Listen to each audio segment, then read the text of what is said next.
Eu, ela, Maria. Eu sou segunda. Não, é eu, ela, você, a Mariana, Paulinho. Eu sou Você depois, então. E ela é como? Ela é calúnia. É pra dar calúnia.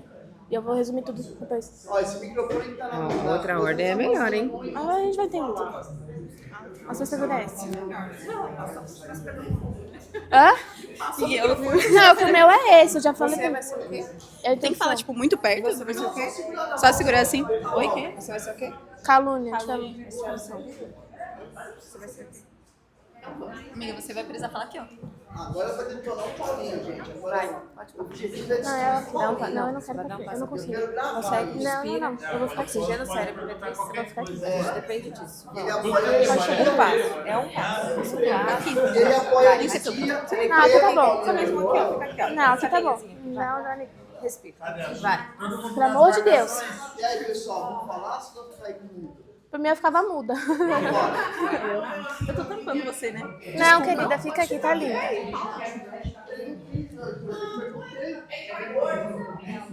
Ah, não, Júnior, pelo amor. Não, Júnior. Eu perguntei a todos. Ó, céus e terras. Diga X. Todo mundo passarinho. Bom dia a todos. Para quem não me conhece ainda, eu me chamo Beatriz e eu vou apresentar o nosso grupo para vocês. Temos o Paulo César, a Elane Carneiro, a Isabelle e a Mariana. O nosso tema é descriminalização contra a honra. Pode começar. Certo, então primeiro eu vou apresentar um contexto rapidamente aqui, né, previamente para vocês, sobre, acredito que os 3 pilares, né, que baseiam a nossa apresentação, que é a calúnia, a injúria e a difamação. Então, começando em relação à calúnia... Vocês estão me ouvindo bem, gente? Que bom. Em relação à calúnia, só assim, né, para apresentar rapidinho, é quando nós atribuímos, por exemplo, né, falsamente alguém a alguma prática criminosa. Já a difamação trata-se quando a gente faz uma ofensa. Só um segundo, rapidinho. Difamação. Desculpa. Quando imputamos um fato ofensivo à reputação de alguém, ainda que ele seja verdadeiro. E é claro que nós temos também a injúria, que é quando ofendemos a dignidade de um indivíduo com xingamentos ou até mesmo palavras depreciativas. Bom, o nosso projeto, então, é a PL 2473/2021, do deputado Kim Kataguiri, e ele propõe acabar com a parte penal dos crimes contra a honra, para a gente tratar essa esfera apenas na área civil, não penal. Acabar com os crimes de calúnia, difamação e injúria no Código Penal, eles não seriam mais crimes, tá? Mas isso não quer dizer que a pessoa sairia ilesa. Manter apenas a injúria discriminatória. Então, no caso de quando for ofensa racismo, idade, deficiência, cor, etnia, enfim. Todos esses casos seriam ainda crime. Os demais, não mais. Mas seriam punidos de uma outra forma, apenas na esfera civil. As demais ofensas passariam a ser resolvidas na esfera civil com indenizações e não mais com o processo criminal. Porque a gente entende também, visto que hoje... desde que o mundo é mundo, eu acredito que o ser humano ele pensa mais no bolso do que qualquer outra coisa, dói mais, né? Então, a gente tem aqui casos reais de pessoas que foram injustiçadas, que foram presas injustamente, e depois isso foi comprovado. Porém, hoje vamos trabalhar em outra esfera. Vamos pensar assim, quando você está dirigindo, quando você está no trânsito, e você toma uma multa, a primeira coisa que você pensa é o quê? No valor que você vai ter que pagar por ela. Não te interessa quantos pontos você vai levar na carta. Te interessa qual o valor que você vai pagar. Então, hoje, pesou no bolso, o povo pensa mais sobre isso. Por isso, ele está descriminalizando isso, tirando isso da esfera criminal, para trabalhar isso apenas com a parte civil.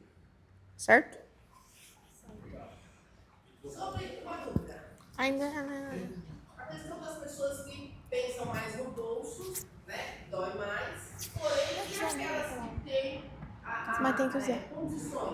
a condição social, que não se limita, não tem limite. Então, por isso Não a questão... Não ficaria tirando a parte penal, porque ela pagaria uma multa, né? E seria penalizada por isso dentro da parte penal. Eu posso- E dentro da parte civil. Eu posso responder na minha fala? Sim, claro. Tá, a gente vai chegar nessa parte aí, quando ele passar, a gente volta. Tá bom.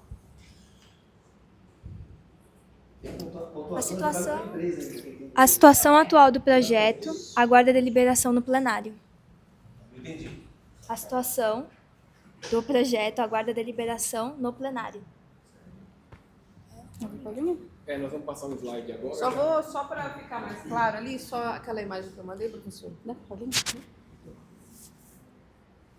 Aqui, basicamente, para vocês verem como era, né, como seria, como é hoje e como ficaria para frente. Antes, né, que é o caso que é hoje, porque a PL ainda está em processo aí. Calúnia é crime, difamação é crime, injúria ou qualquer ofensa, crime. Como ficaria com a PL? A calúnia deixaria de ser crime, seria só indenização. A difamação também, a injúria apenas se fosse discriminatória. Então, hoje, todas as situações podem gerar processo criminal. Se a PL fosse aprovada, elas seriam resolvidas na esfera civil, apenas a discriminatória seria criminal. Em síntese, o remédio ele não pode ter a dose maior do que o necessário para curar a doença. Isso daí eu vou explicar para vocês da seguinte maneira. Vou até responder a sua pergunta agora. Quando você prende alguém que cometeu ofensa contra a honra, você não está resolvendo a questão do ofendido. E vou te explicar por quê. Quando o cara vai preso, ele não precisou fazer a retratação e ele não precisou tirar nada do bolso para reparar a honra da pessoa que foi ofendida. A reparação da honra da pessoa que foi ofendida, ela funciona mais adequadamente quando você é indenizado por isso e quando a pessoa que falou de você, te atribuiu algum crime ou te xingou, publicamente se retrata daquilo. Mas os crimes contra a honra não é só ofensa. Pode haver a violação por um estupro, por exemplo. Você pagando monetariamente, você não repara a vítima. Não, mas o crime... Ou seja, não existe valor. Não é para mulher, por exemplo. Eu acho que você está confundindo. O capítulo crimes contra a honra, que agora chama crimes contra a dignidade sexual, justamente para ter essa separação. Então, o estupro é um crime contra a dignidade sexual, e aí agora a injúria acaba de difamação, não é a mesma coisa. Eu acho que você confundiu. É porque antigamente chamava crimes contra a honra. Sim. Porque é crimes contra a honra. Então, deixa eu te esclarecer, porque realmente houve uma confusão. O crime contra a honra, hoje, é calúnia, injúria e difamação. O restante não é crime contra a honra. Então, calúnia, perjúria é outra coisa. Perjúria é quando você mente... Não, crime contra a honra, quando você ofende a honra de alguém.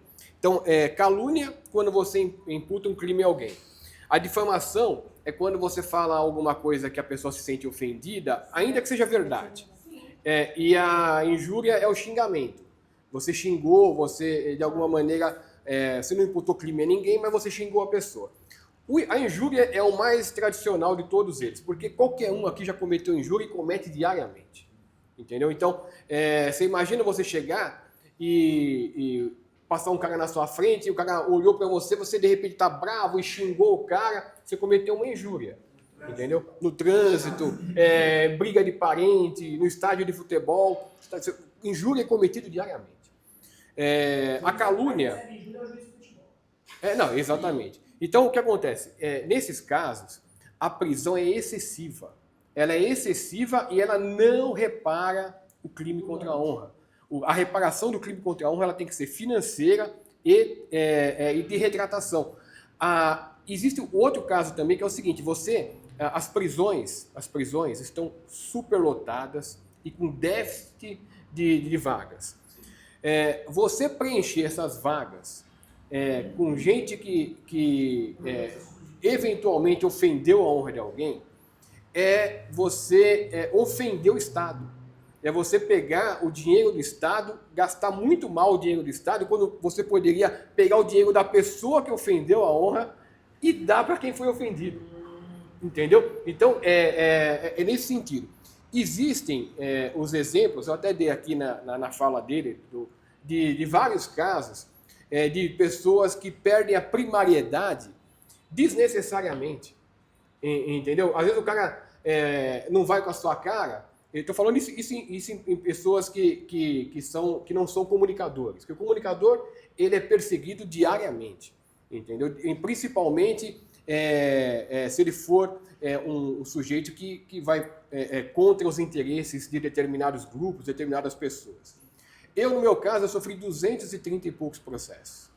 Muitos deles foram processos de gente que tinha muita grana. Eu vou contar um caso. Eu denunciei a máfia russa no Corinthians. Eu fui processado pelo Kia Jogabichian, que era o testa de ferro da máfia russa, 23 vezes. 23 vezes. As 23 vezes ele não veio da Inglaterra para cá. Ele contratou o melhor escritório de advocacia do país, de criminal, que era o do Roberto Podval. Esse sujeito me fez gastar uma fortuna com o advogado.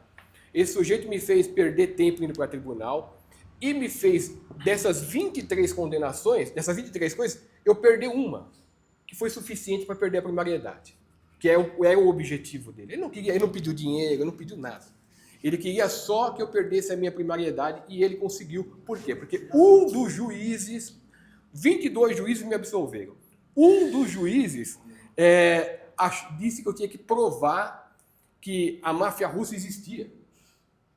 Isso é uma loucura. E ele me condenou. E por conta dessa condenação de perda da primariedade, eu sofri o abuso que eu sofri, o ataque judicial que eu sofri de várias pessoas, porque você perde a primariedade, uma condenação que você tiver, você vai preso. E foi o que aconteceu comigo. Os meus casos passaram a ser julgados por 2 juízes apenas, no GCRIM. O GCRIM é um tribunal que não prende ninguém.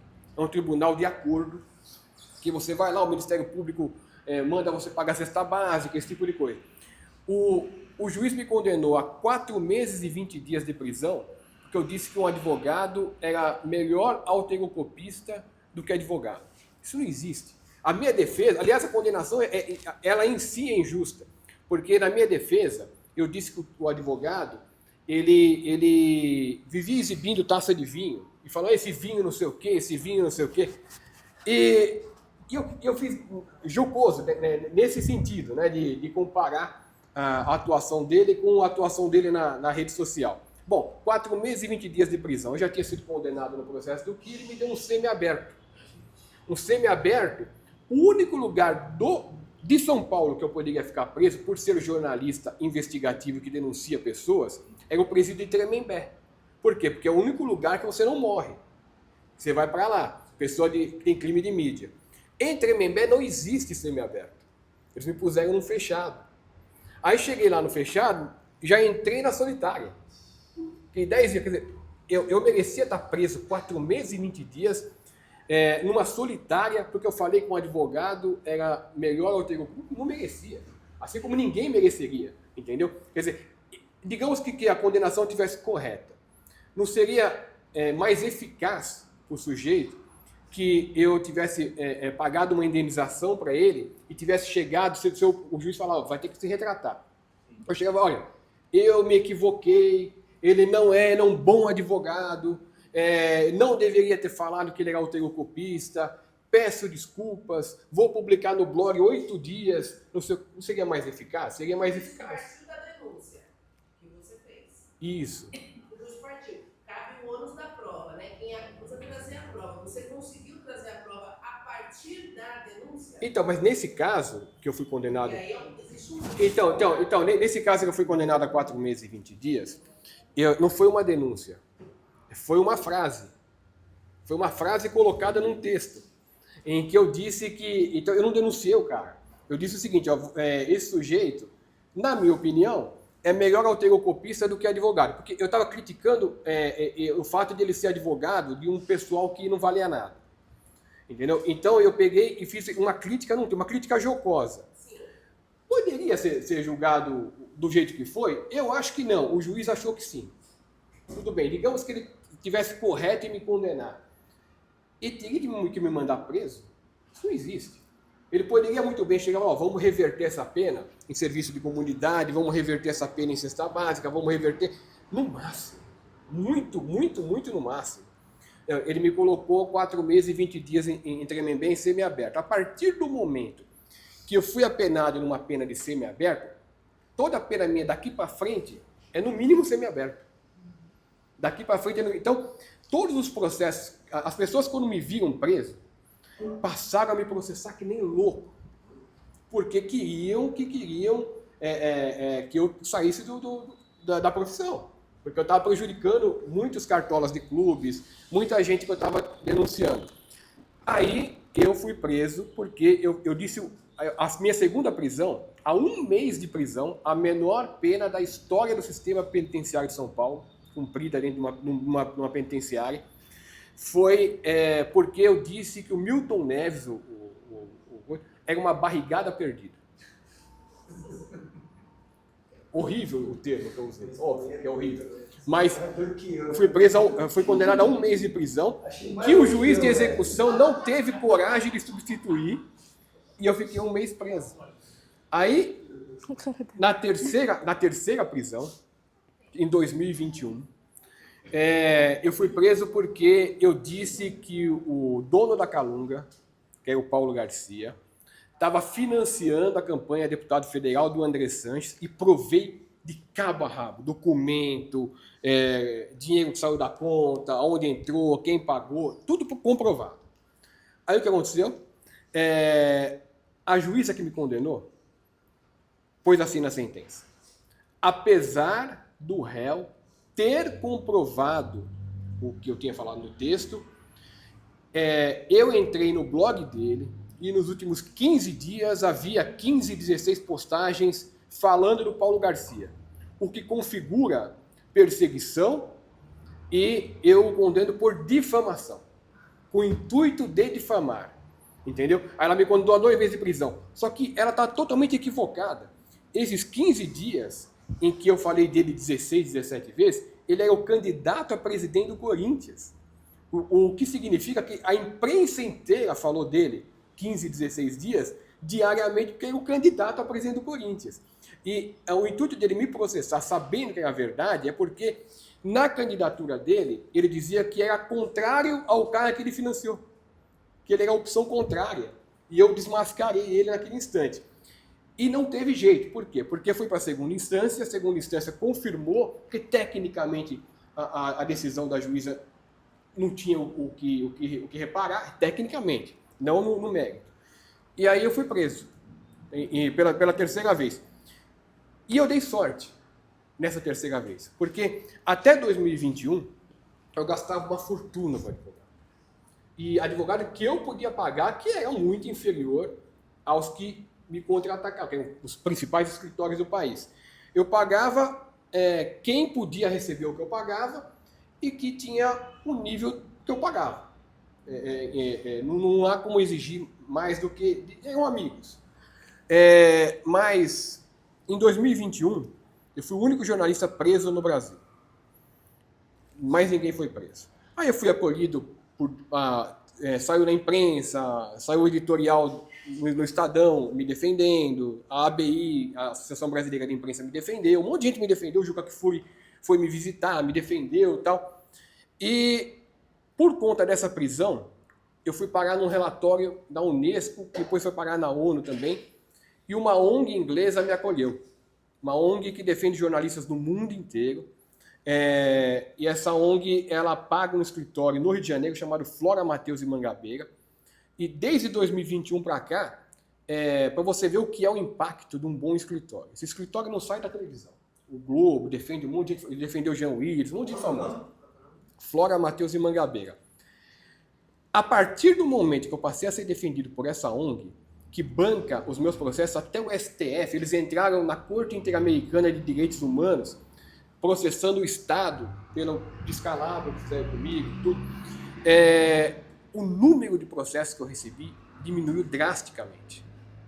Porque eles viram que eles iam ter com quem brigar. Era muito fácil brigar comigo juridicamente. Porque eu, apesar de saber me defender no meu blog, na vida, eu não sabia me defender juridicamente, eu não tinha uma defesa adequada para o tamanho do meu blog. Então diminuiu drasticamente. Nunca mais eu fui condenado. Entendeu por quê? Diminuiu drasticamente. Os próprios juízes, quando vão julgar, a minha defesa vem com uma apresentação de 10 páginas antes de começar a falar do meu processo. Mostrando quem eu sou, a minha vida, o que eu faço, a perseguição que eu sofri, quantos processos eu sofri. Então, todo esse contexto dessa história que eu estou contando é para você ver tudo isso, daí nada teria acontecido se o crime contra a honra, não for, a ofensa contra a honra não fosse crime. Eu estou falando do meu caso, que é um caso mais conhecido que tem no país, assim, no ramo do jornalismo, mas existem outros casos. No interior, pensa bem, no interior, você imagina o desespero que é um jornalista do interior, do lugar mais a esmo que existe, combater o prefeito local. Você imagina o juiz que vai jantar na casa do prefeito local, tem um juiz só na cidade. Aí ele vai falar do prefeito, esse cara, se entrar com uma ação criminal contra ele está ferrado. Por isso que os caras são tudo chapa branca em cidade do interior. Porque eles têm medo. Se cai a prisão de crime contra a honra, é um benefício para toda a sociedade, porque a imprensa deixa de ter medo de ser presa. Deixa de ter medo de ser presa e passa a atuar com mais coragem, embora ainda vai ser perseguida na questão civil. Mas o fato da prisão impõe muito medo às pessoas, entendeu? Eu mesmo, em 2015, quando fui preso a primeira vez, eu fiquei pensando como seria a minha continuidade de carreira. Porque eu falei, será que vão entender o porquê eu fui preso? Eu não imaginava, eu fiquei com aquilo na cabeça e falei, será que eles vão entender? Porque, e se eles acharem que tudo que estão falando de mim é verdade? Aí eu precisei pegar, quando eu saí da prisão, eu tinha 8.200 e poucas mensagens de apoio. Aí eu entendi que eles entenderam. E fui ajudado, porque o Juca Kfouri contou para todo mundo o que estava acontecendo, o Eugênio Butti no Estadão contou, os órgãos de imprensa contaram, porque se prevalecesse só a versão judicial e a versão das pessoas que me atacavam, e que tinham até site criado de fake news a meu respeito, eu estava morto na profissão, entendeu? Então, mas é isso, essa é um exemplo para justificar o porquê que realmente não pode mais ser crime a importância do projeto. Acho que eu falei demais, né?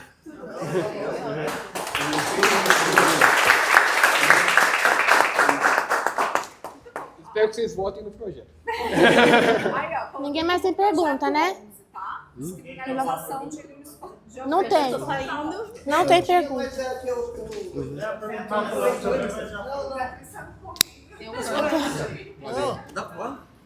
Você quer perguntar o quê, Marcos? Não é uma pergunta, era uma ótica. Mas fala aí. Não, a verdade é que assim, o projeto é legal, o projeto é interessante, mas eu acho que dentro da dinâmica social, o caso do Paulinho, ele é atípico da demanda da maioria, porque esses casos, quando acontece a criminalização, é resolvido igual o seu caso. Você vai lá e presta um serviço à sociedade, entendeu? Primeiro perdeu o réu primário. O que acontece? Perdeu o réu primário. Você perdeu. Eu não perdi o réu primário, ele perdeu. Então, mas dentro do viés da época dele, acredito que assim, a verdade dele, a narrativa dele é o ponto de vista dele, Certo, entendeu? Tem que ver até onde, aquele momento que ele fez tudo isso, ou faz até hoje, para a sociedade é válido. Por exemplo, hoje eu sei que ele é um apoiador do Alexandre de Moraes. Ele acredita... Não, é um fato, professora. Faz parte. Ele é um apoiador do que o Alexandre de Moraes está fazendo. Hoje, para muitos, pode ser positivo. Amanhã, numa dinâmica social, pode ser negativo. É uma questão de ótica, né? Porque o Alexandre de Moraes prendeu muita gente, está prendendo muita gente por falar. Né? A questão do golpe, a questão do golpe socialmente, criticar o Bolsonaro porque o Bolsonaro falou bosta e fala merda, quer dizer, então nós tínhamos que descriminalizar ele também. Ele não poderia ter sido preso por tentativa de golpe, as pessoas não podem se reunir. Não, professora. O que me chama a atenção, para a gente pegar um outro exemplo, fora dessas questões, foi a questão do adultério quando deixou de ser crime. Certo. Porque era uma ofensa ao traidor, né? a pessoa que é traída, ela se sente mal e ela quer revidar com toda a força que ela puder. Sim. E até... Ixi, eu já era formada, estava fazendo uma pós quando o adultério deixou de ser crime. E aí o mais, 2005, exato, porque até então, além de toda a questão civil que eu poderia... Porque assim, gente, dependendo do grau da traição, você pode ter que pagar uma indenização por dano moral. Dependendo do que aconteceu, dependendo do contexto. Indenização por dano moral, mas esfera civil.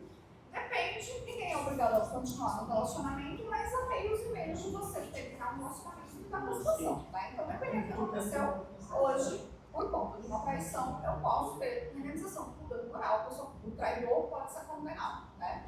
Na época, eu também poderia ter uma ação penal, né? Eu também poderia, eventualmente, colocar esse traidor na cadeia. E aí, teve uma reforma do Código Penal, que foi quando, inclusive, mudou o artigo 217A, foi mais ou menos nessa época aqui, né? E aí, o que aconteceu? Eu tinha um professor muito tradicional, vou colocar assim, que era o Gilberto Calado, ele é muito conhecido, inclusive até hoje, porque ele defende ideias, né, muito conservadoras, inclusive ele defende a monarquia, ele é monarquista, né? Então o Gilberto Calado é muito conhecido e ele ficou furioso como promotor de justiça porque o adultério deixou de ser crime. Porque ele realmente entendeu como sendo um atentado à família, entendeu? Você não punir criminalmente essa prática. Entendeu? E aí é uma situação muito interessante da gente pensar, porque eu vou juntar um paralelo entre você ter esses crimes contra a honra, que a gente está vendo aqui, que é a calúnia, injúria e difamação. Vocês já estudaram esses crimes? Estamos estudando nada, né? Não. Não, tá. Beleza. Então a gente, por exemplo, a difamação, ela é crime mesmo que o fato seja verdadeiro. Entendeu? Então, assim, você falar. Vocês sabem do termo, né? Quando a pessoa é traída. Não, vocês sabem do termo. Corno. Você usa esse termo, ainda que seja verdade, entendeu? Ele é ofensivo à reputação da pessoa. E você só tem a exceção da verdade se a gente está falando de um funcionário público. Só aí não seria crime. Então, acho que seria uma situação mais próxima que a gente poderia comparar, entendeu? Não sei se está fazendo isso. Não, para mim faz, professora, justamente nisso. É igual a senhora está dizendo. O fato da pessoa ter sido traída, já só por si só, já é um dano. E aí as pessoas usar disso como... E aí, assim, eu posso estar tendo uma opinião errônea, mas é como o Paulo disse.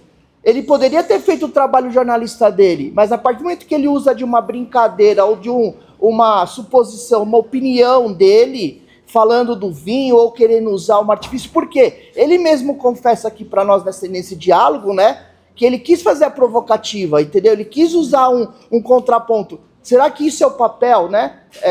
Dentro do trabalho? Eu quero denunciar. Então vamos se basear na denúncia, vamos mostrar as provas e vamos falar menos, né? Aquela história, por isso que eu trouxe a parte política. Porque se o nosso político Bolsonaro tivesse aproveitado melhor a oportunidade que o povo deu para ele na emoção de tirar um lado e colocou o lado dele, ele tivesse falado menos, agido mais em atitudes e sido mais inteligente, né? E não querendo cortar tudo. Porque, um exemplo, a mídia. Ele foi o presidente que cortou todos os benefícios da mídia. E foi a coisa que mais prejudicou ele. Quando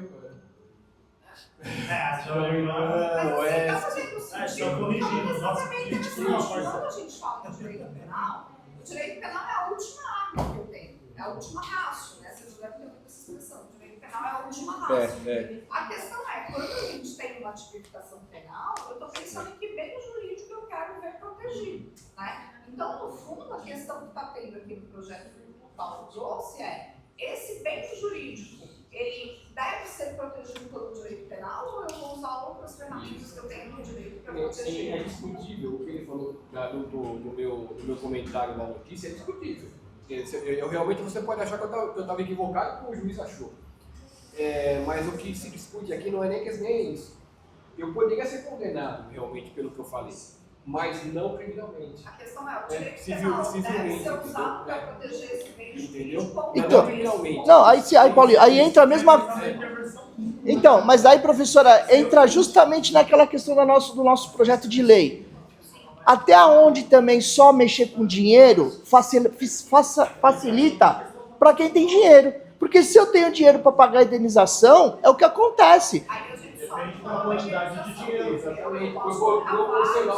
Não, tudo bem, mas você vê que já é um desdobramento, professora. Só que aí aquela história, é a mesma história assim que eu levo isso muito ao pé dentro da minha vida, professora. Ganhar judicialmente qualquer coisa é um detalhe. Agora, levar é a coisa mais difícil que entra, igual a professora deu de exemplo, sobre ser condenado é uma coisa, agora ganhar, conseguir receber é 15 anos. Porque é embargo dos embargos, é a cobrança, não sei o quê, e é isso que acontece. Então toda a dinâmica é complexa. Exatamente. É. Sim, sim.